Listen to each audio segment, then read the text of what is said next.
I'll just check, sir. Sir, please be seated. I'll just check. Media is being invited with the reserved seats. There are seats available here. Ask them to take.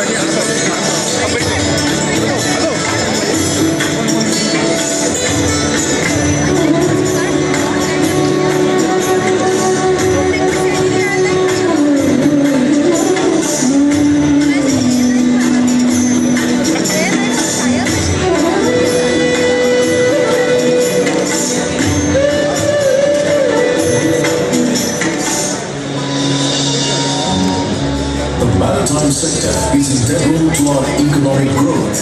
Today, India's maritime sector is not only about ports, but also shipbuilding, ship repair, inland waterways, coastal shipping, and much more.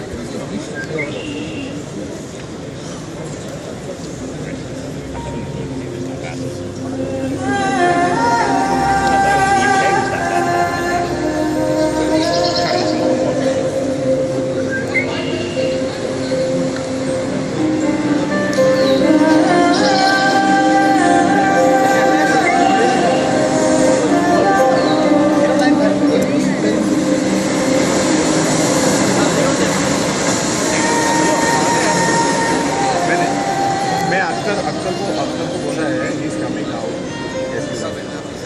लेकिन I am you have to talk to them see that कि हमारा seat reserve है tell them Manish Desai है चाहिए तो photo आपको भेजते हैं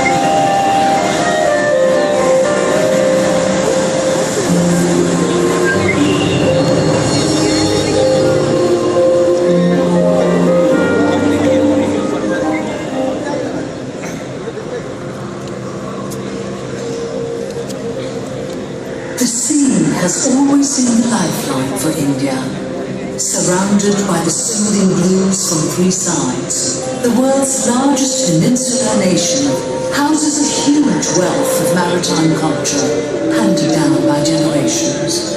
And this has been true since the beginning of civilization. But sadly, insofar as India's maritime heritage is concerned, our ancestors left little to no written records of even the chronology of our rich maritime past. However, circumstantial evidence finds that we had a very rich maritime past, including seafaring, trading, commerce, and navigation.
today is the 125th birth anniversary of Dr. Bhim Rao Ambedkar, the architect of the Indian Constitution and a champion for the underprivileged.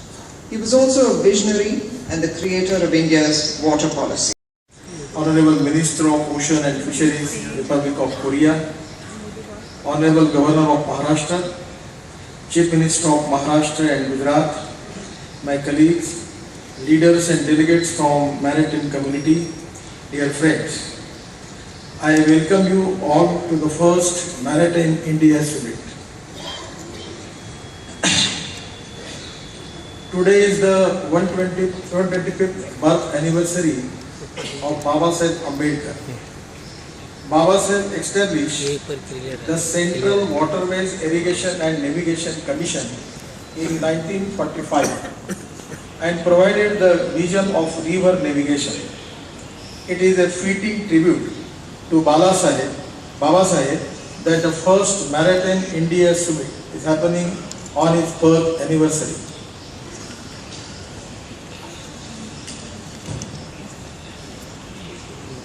India offers a bright spot of growth in global economic growth.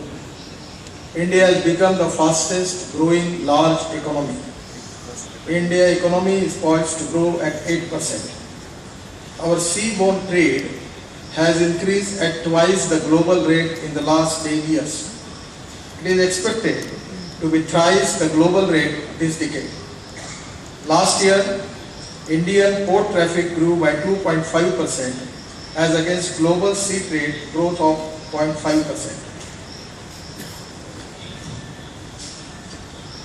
India has 7,500 kilometers of long coastline and over 14,500 kilometers of navigable rivers. Yet only 6% of our domestic transportation is through waterways. Considerable opportunities are there in coastal shipping and in inland waterways. Ever since this government took charge, the Prime Minister has been stressing on the importance of India's maritime sector for the growth of our country. His personal attention to the maritime sector is a great motivating factor for all of us to reach new heights. We have launched an ambitious program, Project Unnati, to modernize our major port. Presently we have 12 major ports. The efficiency of our major ports has improved by 30% in the last year. The major ports registered record profit of $650 million, that is rupees 4,200 crore in 15-16. The turnaround time in ports has reduced by 20%, enabling customers to save over $200 million, that is 1,300 crores. We have added 165 million tons of new capacity in last 2 years, 74 million tons in 14-15 and 91 million tons in 15-16, highest ever. Shipping Corporation of India would be soon announcing record profits, ending consecutive year of losses. Our Parliament has passed a historical bill declaring 111 national waterways. We have already started the development of 5 waterways. In Jalamarg Vikas project, we are investing over $600 million, that is rupees 4,200 crore, to make Ganga navigable from Varanasi to Haldia, covering a distance of 1,620 kilometers. We are in the process of starting works about $200 million, rupees 1,200 crore. We plan to double our port capacity in next 10 years, build 6 to 8 new green ports with the investment of $8 billion, that is rupees 50,000 crore. Work on 3 ports will start in this year. Implement over 40 rail and 40 road projects with investment. Opportunity of $30 billion, that is rupees 2 lakh crores. We have already formed a Port Rail Connectivity Corporation to enhance connectivity. We set up 14 coastal economic zones, CEZ, to create 1 crore jobs. out of which 40 lakhs jobs directly and 60 lakhs jobs indirectly. Marginalized coastal communities, fishermen and youth are central to the vision and policies of our government. Sagarmala will open up a world opportunity for these people. Friends, we have several steps to ease investment in maritime sector in India. 100% FDI in port development projects, 10 years of tax holiday for infrastructure projects in ports and inland waterways, infrastructure status for shipbuilding, and exemption of custom duty and excise duty on inputs of shipbuilding and ship repair.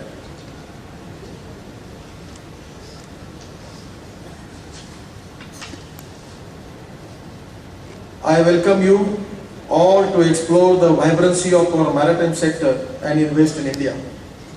I promise on behalf of the Government of India to extend all possible help for the same. This is a very historical event. Our progress and development in this sector is constantly increasing. We already have a good track record for the development and progressive track record, which encouraging the investors to invest in India. It's really a very historical event, and it's only because of the vision of Honorable Prime Minister. He always insists, for any development country in the world, the first important thing is the ports, shipping, and that is the key of success.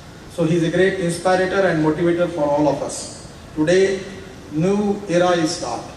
Once again, I welcome Honorable Prime Minister and all of you to the first Maritime India Summit in Mumbai. Thank you very much.